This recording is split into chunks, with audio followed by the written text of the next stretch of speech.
All right. So, someone was mad that I made a drum lesson. So let's make another drum lesson for that guy. Right? Because that's how we roll. So,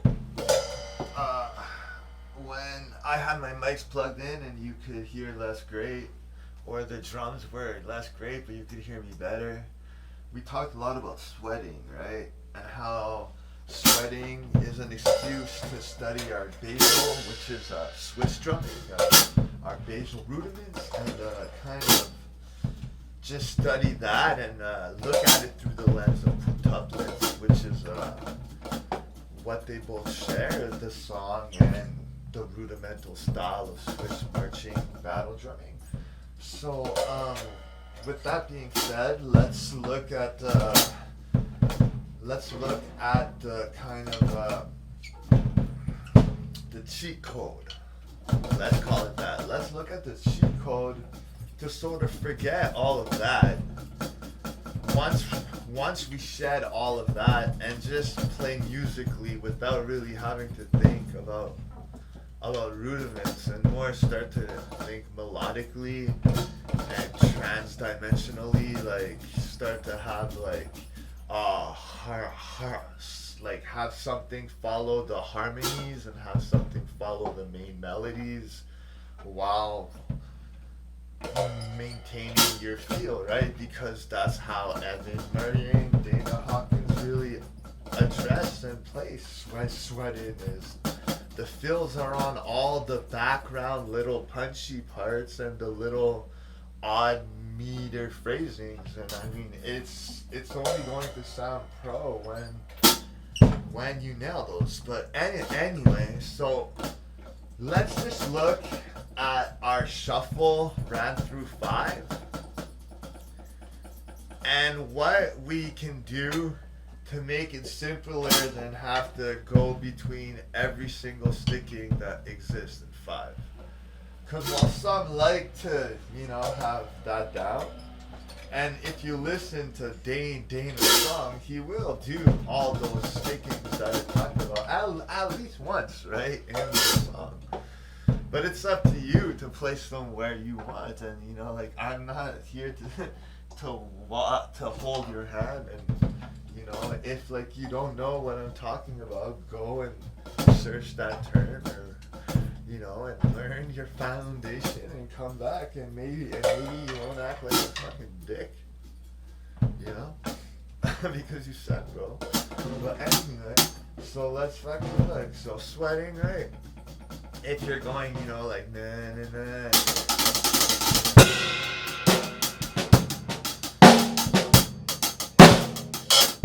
So that's what we're going to use, right? We're going to use the Dana trick, which is to just start to put in double flams. And the only other thing that we're going to kind of use is a variation of the double flam, which will be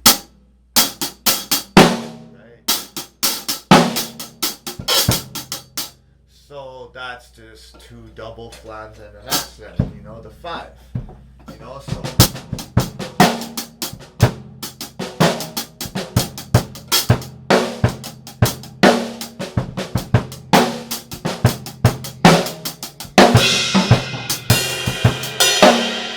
So already it sounds like it. You have a way to make variations, but it's not going to go far away from your original thought, right? Right?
that's a cool little cheat code. And it's pretty much what he does. And then the next thing that he said was to put some random cues in for static. So, you know.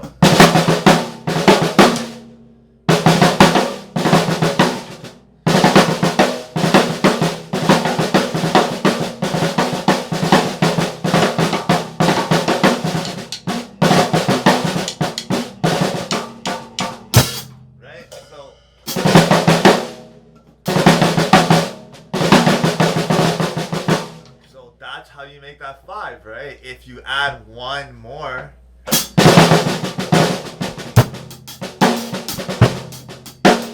I talked about that, but I never really said that, you know, like you can make a random cue a group of 5. I thought it was like logical. I don't know. We talked about a lot of things. Things go fast, you know. Instead of being an ass, just like ask. Good. This is just Zoom audio.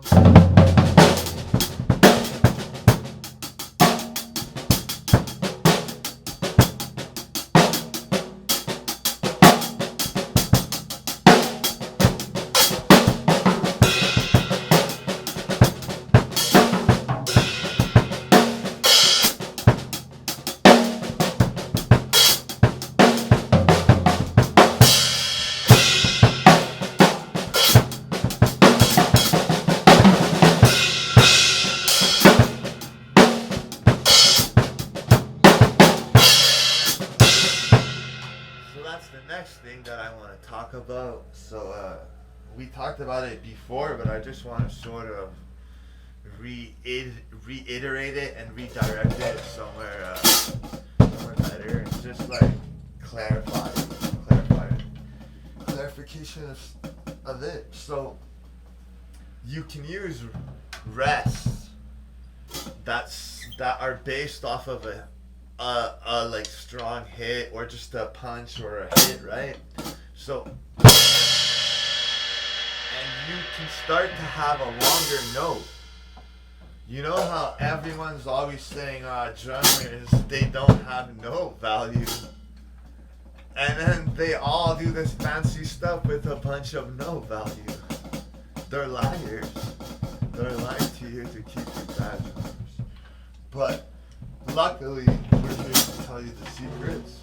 So you can punch stuff and then create any rate or any time signature off a single punch.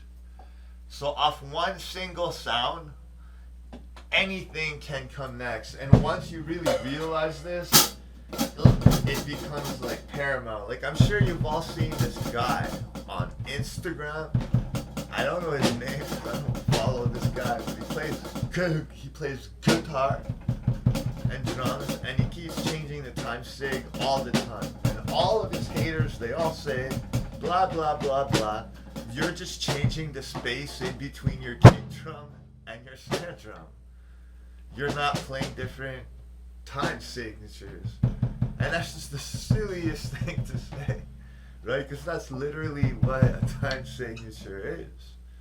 And once you realize that, you can start playing sevens or thinking sevens or thinking nines, 11s, whatever, 35s, anything off of one. Its relation back to one hit.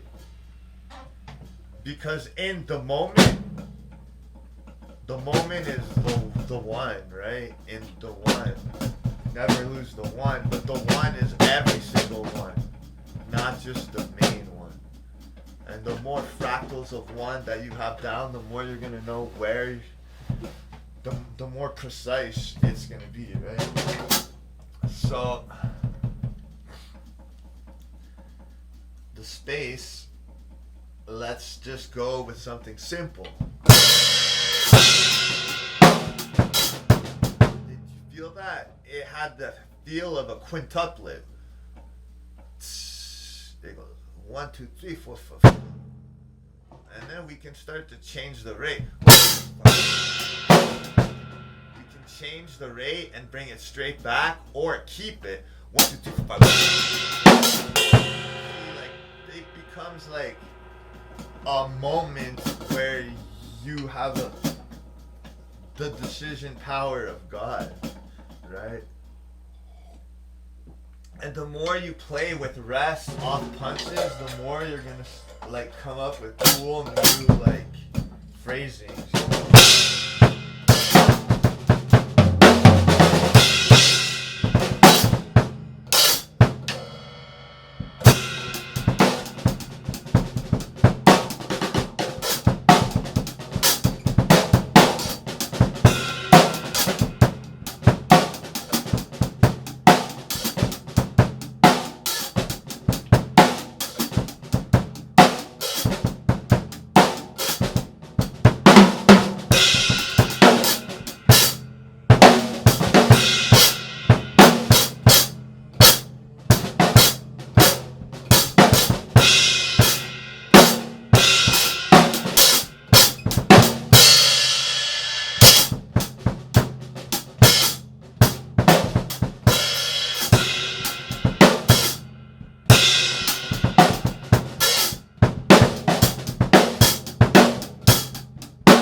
Let's make that better by applying sort of you designed a foundation to something like an Elvin Jones type of thought process where you develop some weird vamp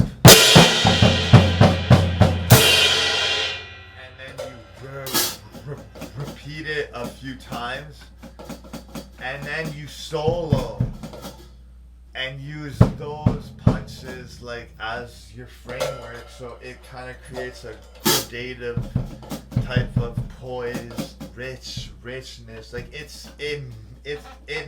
makes sense. At least to those that were listening to you in the moment, right?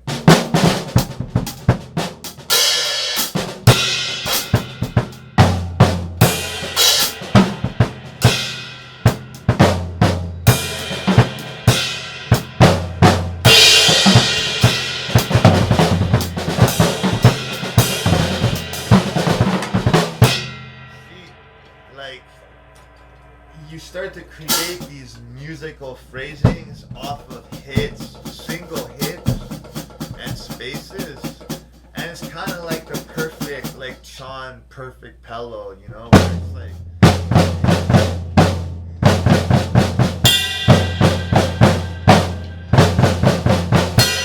But instead of soloing,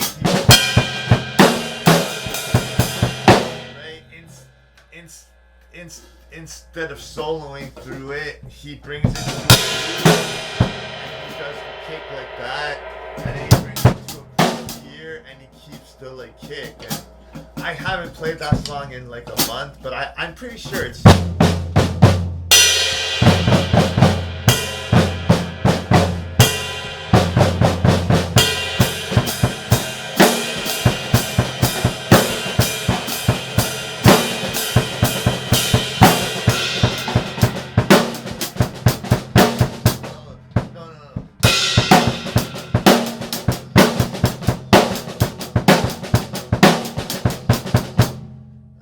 Something like that, right? And then it kind of becomes a way to create songs with your band, as you just choose. You don't do that because that's Sean's song, but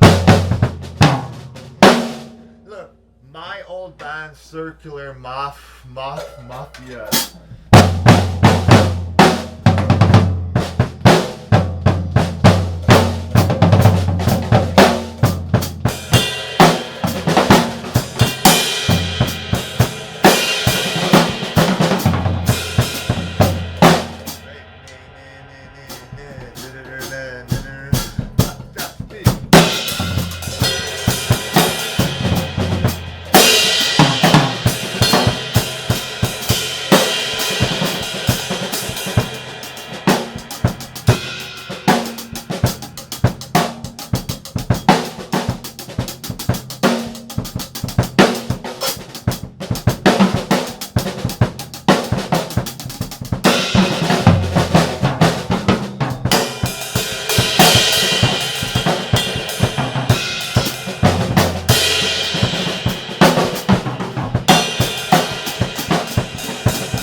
pretty cool. And you see how in sweatn, it's so much easier to go.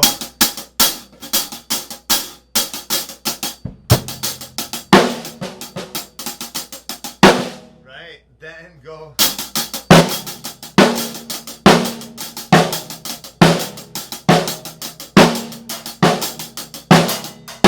Like, that's so much harder. For some reason, it's harder to do that than go.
Has to do with the song sweating. Again, everything. The secret is Swiss strumming, even though it's not written in quintuplets. You have to read it as though it's in quintuplets. And that's the way that they play it. And they play everything through the lens of 5. And when it's too fast to play it in 5, they play it in 9s. And then there's a tiny bit of 3s and 6s and 4s, but not much. It's almost all quintuplets and all the variations thereof. So obviously a song sweating in quarter time 5, aka quintuplets, right? Just like JP Bouvet's song La Vignette. Well, this song is similar, it's just a lot more fills and fancy variations occur. But it's essentially the same thing. Right? So that's why, right? Like, if the song that Dana Hawkins plays that's in quintuplets, where he plays all his language, obviously a lot of that language is gonna be translatable through the lens of Swiss, right? Because a lot of the pieces are gonna be there, and the ones that aren't, I already told you about, right? Like using the Ningo, running the Ningo, and running your shuffle to rate grids, to bounce and bleed off rates. We talked about all of that stuff. So you already have that, right? So, and now we're starting to work on our right hand to match the amount of ghost finesse that our left hand has, because our left hand is like our entire life working towards a finesse that our right hand might not have in, and that will create a huge deficiency that you don't want. That's why don't be afraid of the soft. Right? I'm deaf, so I don't like playing soft because it's hard to hear, but I have to become more and more, well, less and less afraid, or more and more courageous within the soft, right?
Displacements only happen and sound good when your right hand is somewhat fancy enough to play like soft notes, so that where everyone is expecting a loud note, you have the finesse to play a soft note there.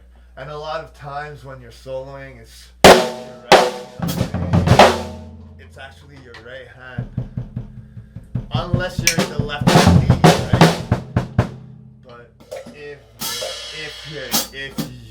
you're just balancing with the normal comforts of your dominant lead hand, then you're gonna have to start learning to be finesse. And I mean, it takes time. I've done it for 3-4 days, and I'm seeing years of improvement in the way it sounds.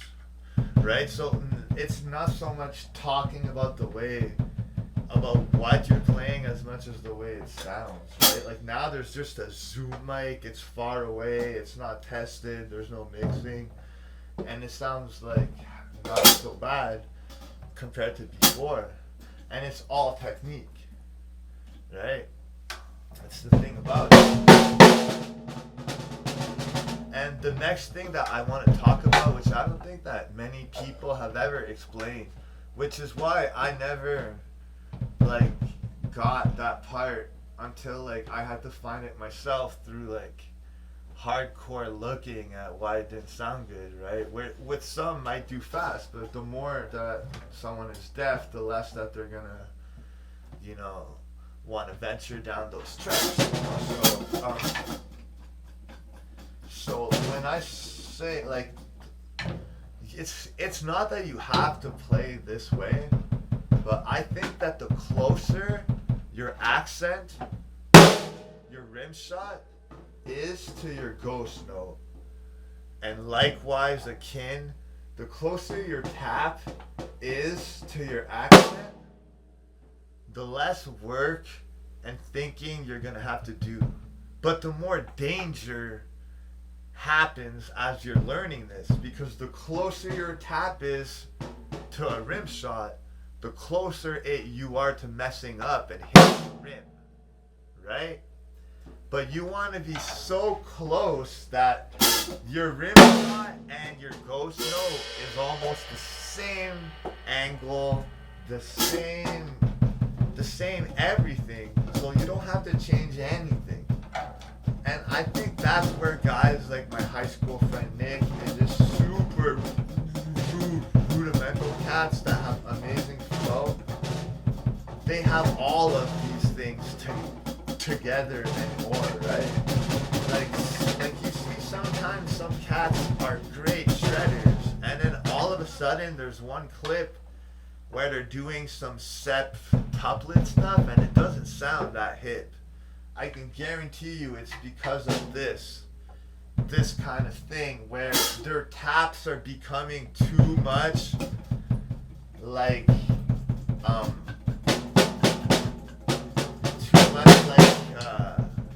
too different from their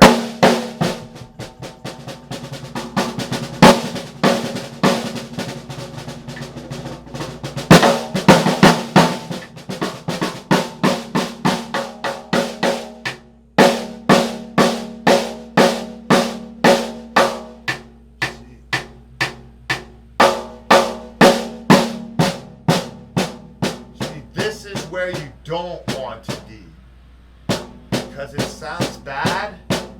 You're muting the sound, so it's not even really getting a nice sound, and it's going to sound different than this hand, which might not be muting you, right? And that's what I see even guys like Joel Turcotte do sometimes when it's not sounding as hip as the other times, right? Because everyone is going to have the same problems at different times and to different degrees, but it's all the same. We're all one. It's all the same, you know. So fucking like yeah. So as you see, just play around with that angle and find where it hits the rim. Find where it hits the rim and back up, and then find where it feels not good.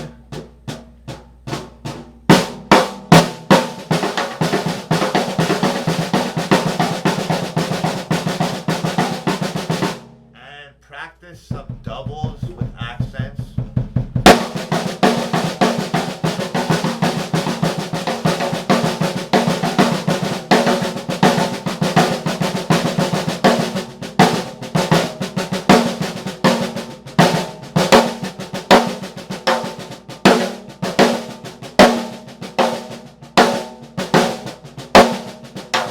Right? Because playing fancy comes from quick changes in the dynamics, speed, complexity or simplicity, you know, like how minimalist it is or how fancy, you know, changing between limbs or sound sources, we should say. If we're thinking about it through the ear has no clue which limb is playing what.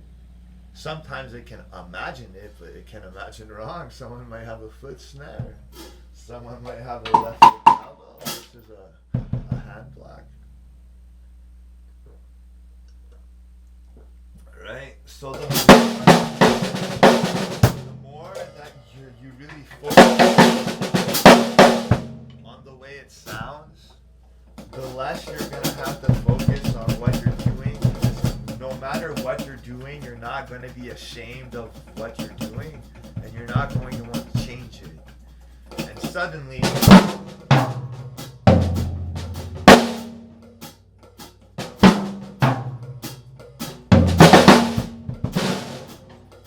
suddenly that becomes viable. Because now it's not shameful. It might be simple, but it sounds good and it sounds cool. And it's still a creative thing, you know, it's not. Right? Like, it's not what's been done before and what has zero originality to it. You know? It's still.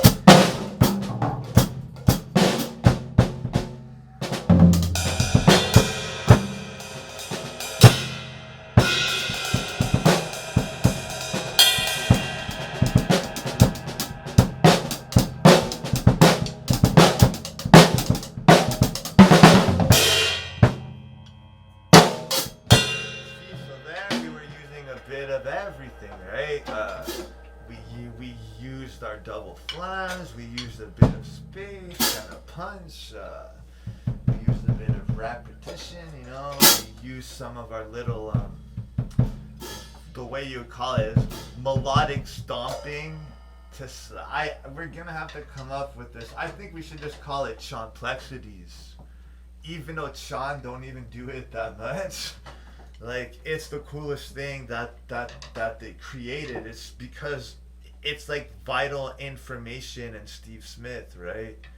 That's the genius of Perfect Pello's riff there, is that it teaches itself. It's neurogenic just by singing it. Like, just by singing it, you know, you like play it. Now I'm playing my old band song, but you know, like,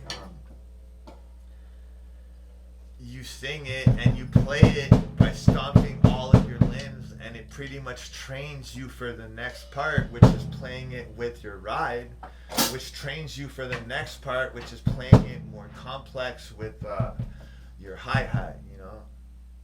And then it changes, right? But I mean, that's the kind of stuff which is genius, because it means that even someone that's never heard a complex thing can learn quick enough to follow the song, you know, like and that's what real gradation is. And you see that in djent a lot, and it's a style that gets a lot of hate, but I don't even get it, because a lot of these guys are playing fusion jazz or math rock techniques now.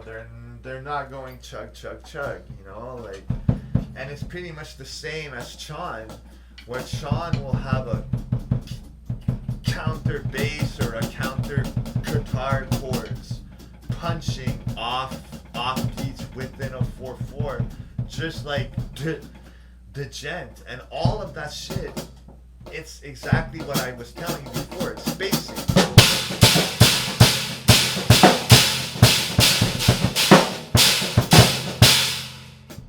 It's all the amount of space.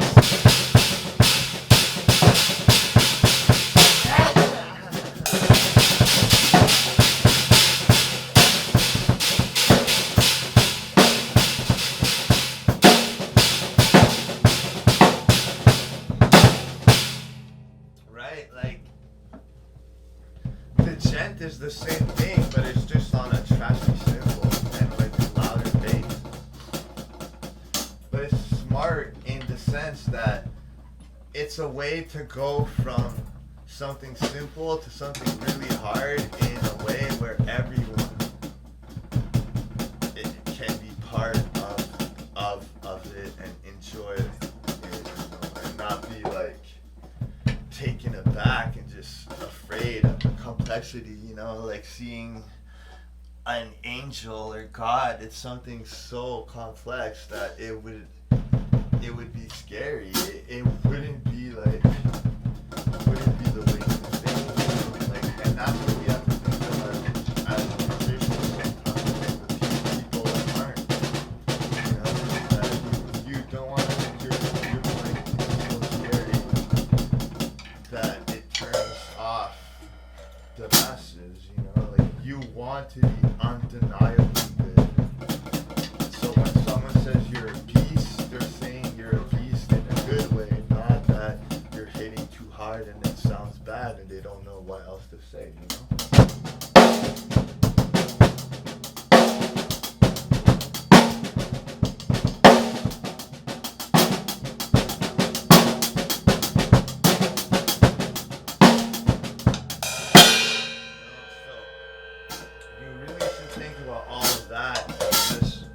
setting up, you know.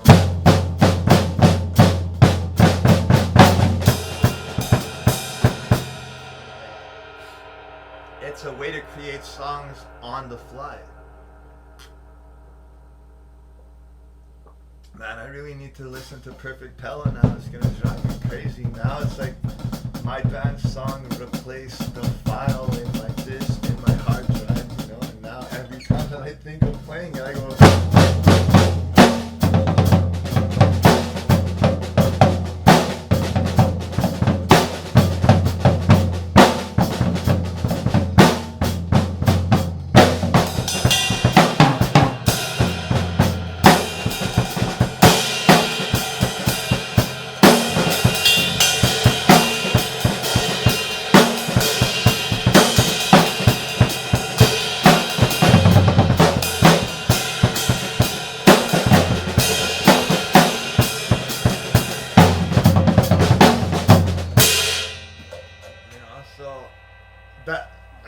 It's pretty much the same concept, right? It's just a shorter thing. It's da da da da da da da da da da da. There's not as much kicks as the Chan one, but it's the same idea, and you can do that forever, like I said.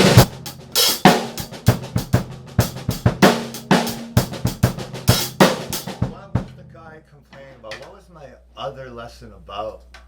That the guy was complaining about. Oh yeah, it was Nanigo. So what is the problem with that lesson?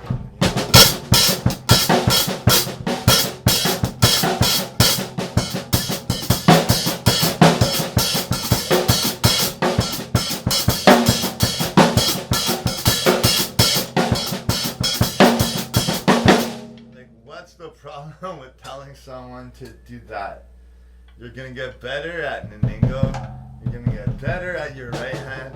You're gonna get better at your left hand. You're gonna get better at stomping. You're gonna get better at changing lead in the Alan Dawson way, which is where you take any stroked roll or rough roll and you force no inversion, which just means I should go here, but the accent is here again. So it's a way of creating 3 strokes within your playing and not necessarily thinking of them as 3 strokes. And it's just an Alan Dawson trick, and I told you to go check out the YouTube guy that made the lesson on that, because there's not actually many lessons on this. There's one. And then there's a few guys that are posting grooves from a book, but there's only one talking guy, so I was like, go listen to that guy. And it wasn't because I was stoned or I didn't feel like doing it. It's because you should give credit to like the lineage of where you learn things. Like that Cameron guy, like the Polyphia's guy's friend there, Cameron Carbone. These guys were studying goof, pure goof. Like they were just playing random stickings in a long 7/8 thing. But it was like not really 7/8, and it was like it wasn't really doing anything. And I told this guy, man, like you should look at the rate ladder and the Wilson type of stuff, because you're wasting your time, bro. Like you could be getting so much better. And then he wrote me, what do you mean, blah blah blah, and I sent him my PDF file. So it's like a complete thing, you know. It's not like it wasn't clear. It was the complete thing. I was like, just take a shuffle and run it from the rate 1 through the rate 9. And then he literally taught that and unfriended me and got like a sponsorship and stuff. And it's just like, it's not even teaching it that's the crime. It's not giving the credit, and then even disrespecting for no reason, you know, because someone has a less good sound than like you, because, and this guy didn't even make his own mix, you know, like, as I'm a deaf guy that's had no help and made my mix, you know. And that's just things to think about, you know, is that like sometimes like it's better to go to the original source. Actually, it's always better to go to the original source, you know? So, like, when I'm like, blah, blah, blah, the ningo, if you don't know what that is, like, go and study it in-depthly before using it in my system, or else it's going to fail. You know, like, this isn't a lesson about how to play the ningo. It's just a lesson about using things in systems. You know, so if you don't have the background, fuck off. Plain and simple, you know, like I'll show it once. You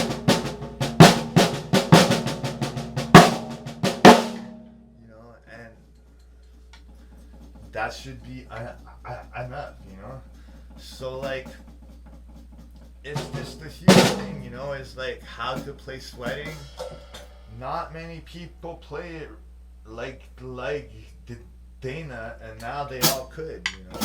And it's really not that hard once you get that it's 5 per click.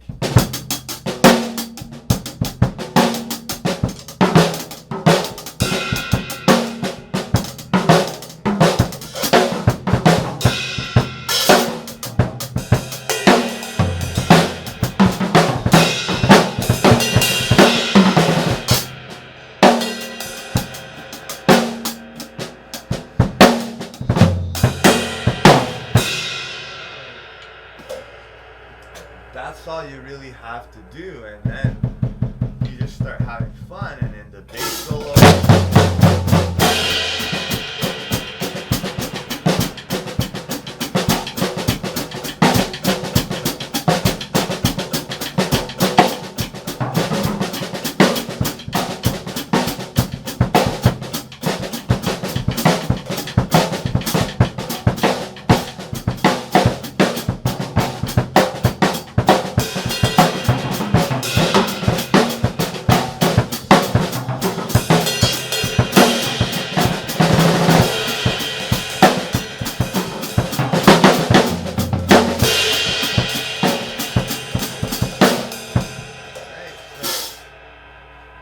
Do that for the solo part, and that's what we were doing, which was the part that we talked about before, right?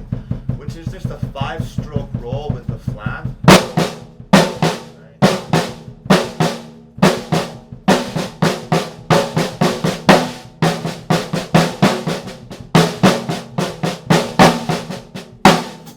Then you add 2 flams.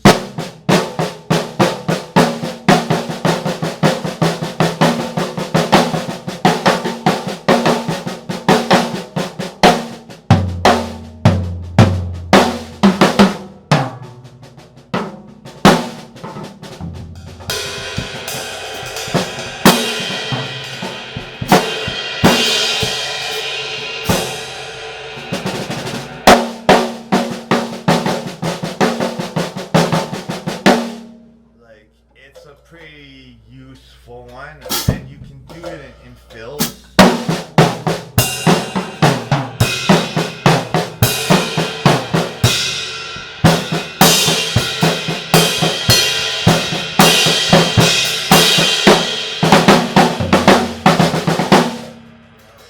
A cool thing to do is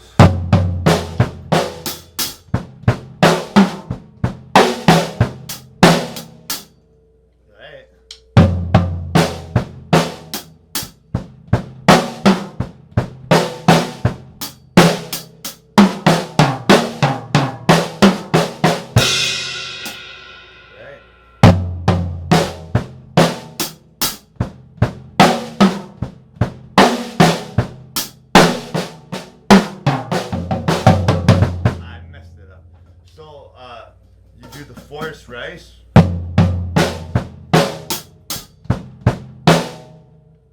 Then you do the drum cultivist.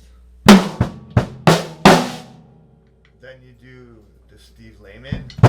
Right? And then you do the Ari Honig.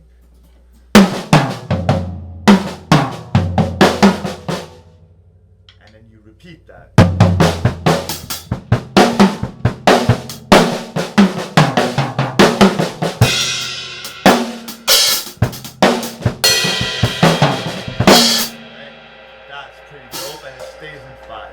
And if you want to make that even longer, you add the Dana Hawkins, which is 10, right? Because if you have 4, 5, 2 of each of those makes 10.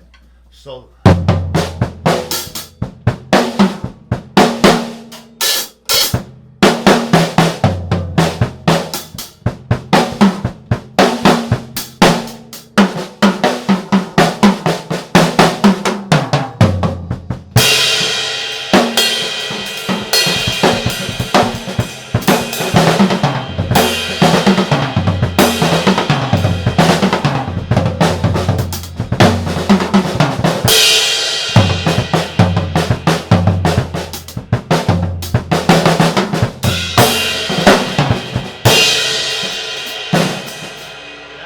mixing up the pieces. You set pieces and you start rearranging them, trying to find something cool, something new. As long as you think in that way, you'll always be playing something that excites you. But yeah.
Most important thing of all though is probably the J fin and shell stuff, which is what is going to solidify all of that into a sensible grid, which is just going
J finchel thing is like sort of connected to that pause thing. Like the more your J finchel that you practice it, the more your pause thing is gonna be on the money. I just started doing it because normally I don't do it with the snare.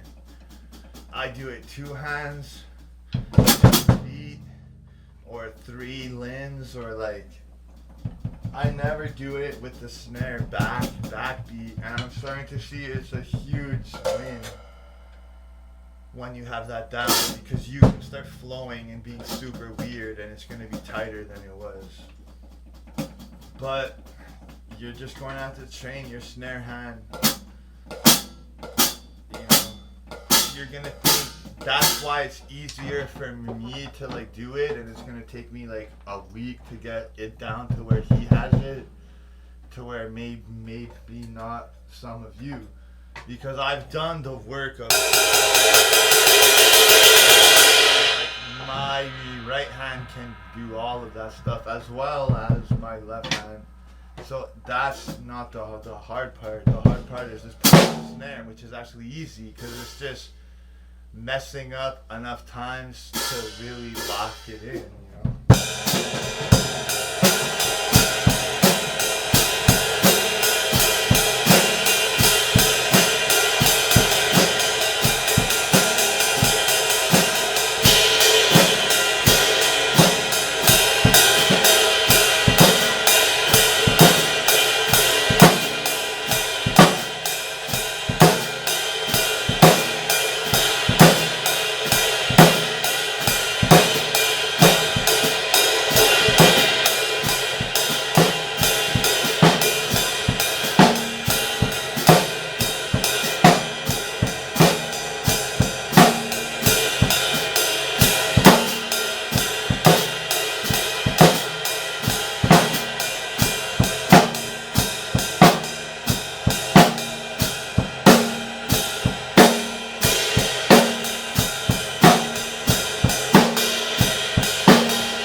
The louder I get, the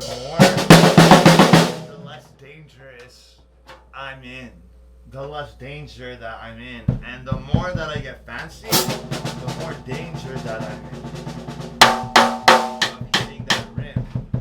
So I really think that like the way to be the fanciest drummer out there is to be the closest to your rim as you can possibly be and still tap. And it's hard. Like it's easy to do now, but when you're playing, it's not the same thing anymore. You know, so.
the right hand is just not used to doing what my left hand is.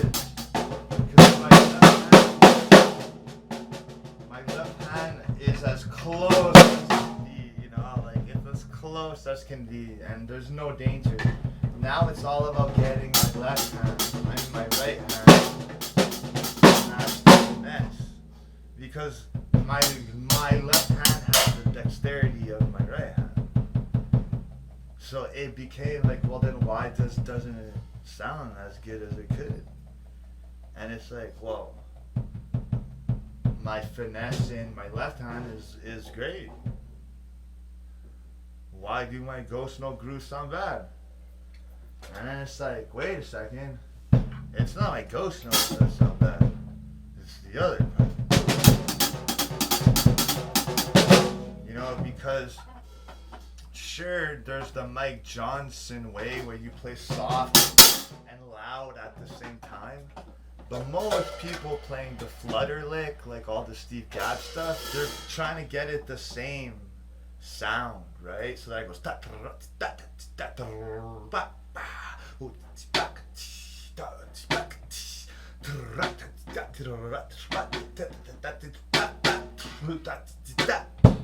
Right? So they want it to be the same. So that's why when I was trying to play that stuff from that mindset and that technique set, there was a right hand that was using the wrong technique. It didn't sound good, you know? See, so it's bizarre that training your snare is gonna make your hi-hat finesse grow.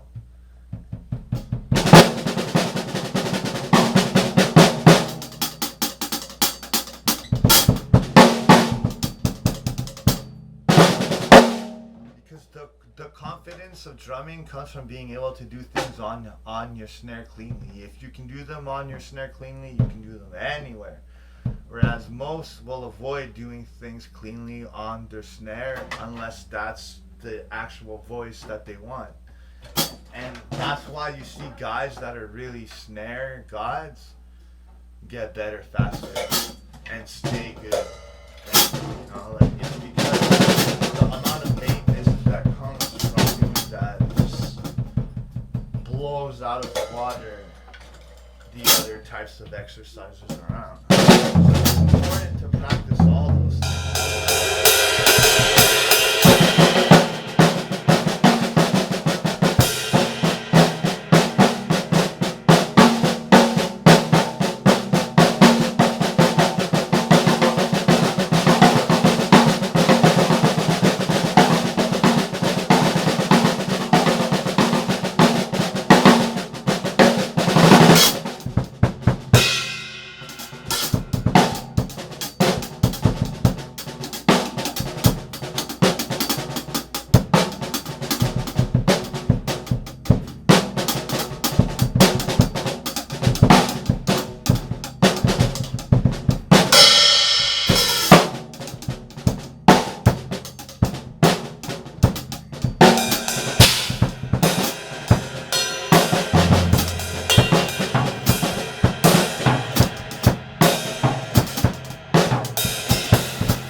to do it this way, and most will.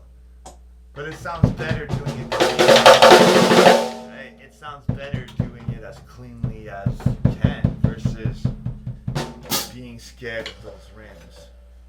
Now you're gonna hit the rims though, like for a year. I'm hitting the rims right now. I just started though, right? So there's no shame. It's not the same as someone that's been working on that forever and they pride themselves in that. When they hit a rim, they're like, no, and we still feel that but to a lesser extent, because it is still fresh.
I'm telling you, like, that's the way to get better and sound better.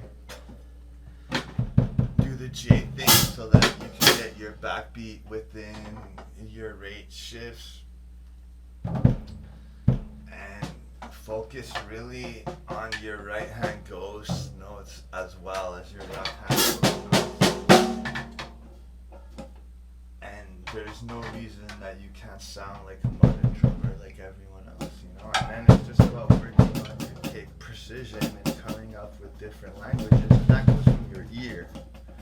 And Chris Paprota said that the reason he can play a lot of the weirdo metal, the off harmonic time type stuff, it's not even that he practiced his limbs to do that as much as his ears. And you'll find that with the neurogenic type of super complicated polyrhythmic and polymetric music that I've been putting out using the audio AI, is that it's gonna train your ear towards these kind of elongated phrases and kick drum phrases, that, because if like you're used to thinking in like a 4, right?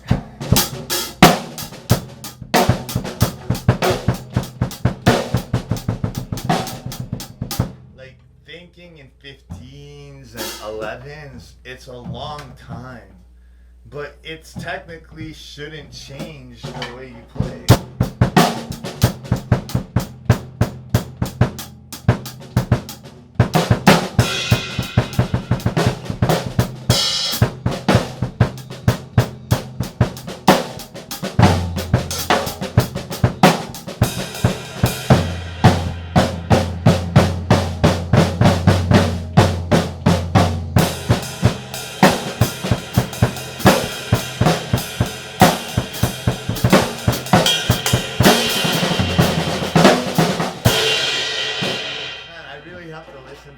Perfect Pello is driving me crazy that all of a sudden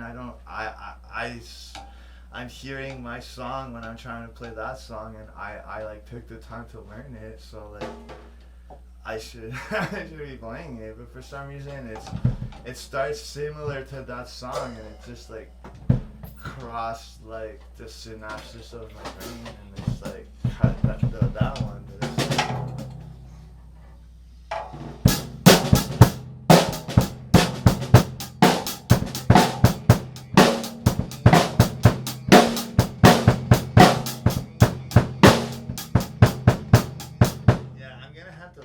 to it. We're listening to it right now. we're gonna see what about it is not working.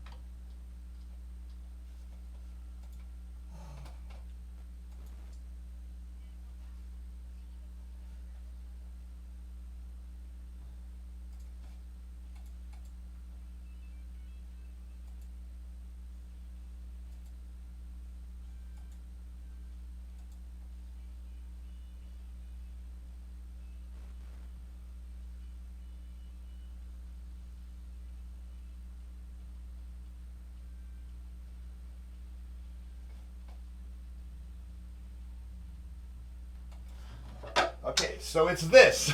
It's this. It's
I remember now, okay?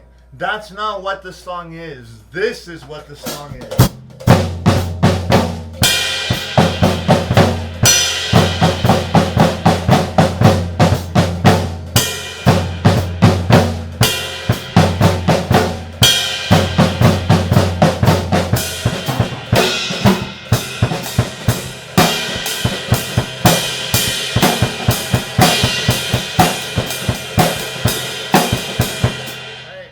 That's why it's neurogenic. It's because it starts with 4 and you stomp it with your hands, and then after you do it polyrhythmic, so it teaches it. It's actually super hard to stomp it and do it like that, but that's not what the song is.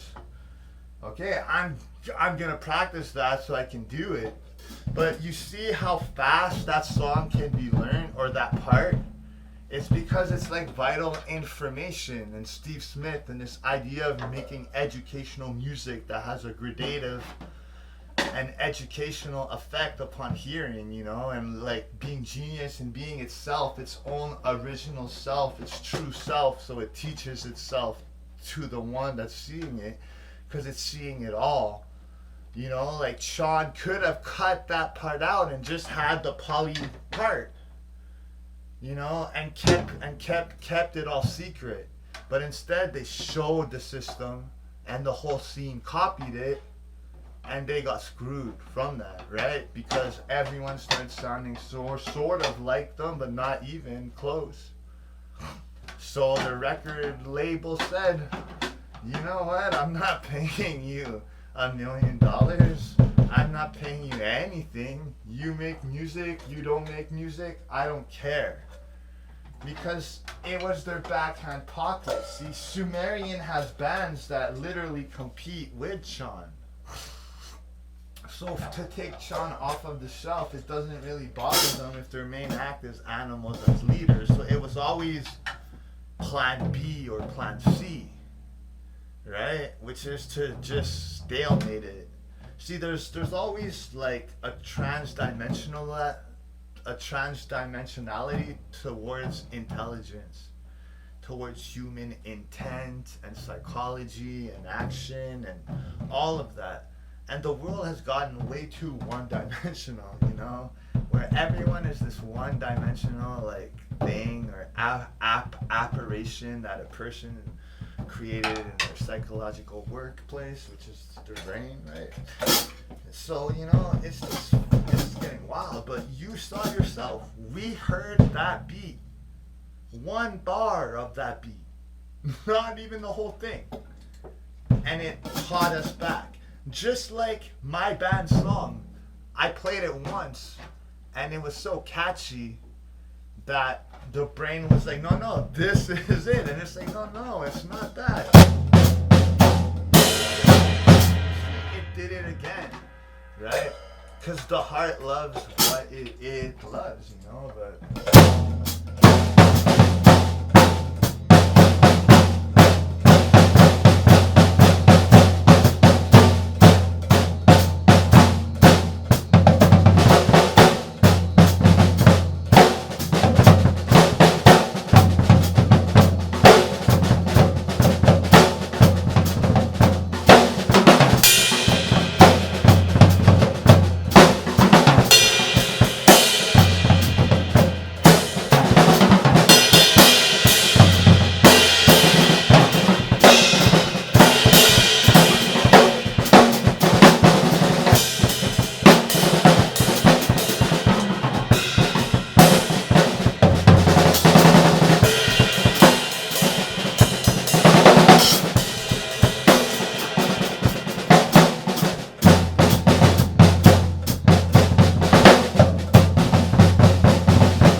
everything together, right? That J Finchel thing, Chris Paprota, the Chan thing, the sweating, and it creates modern drumming.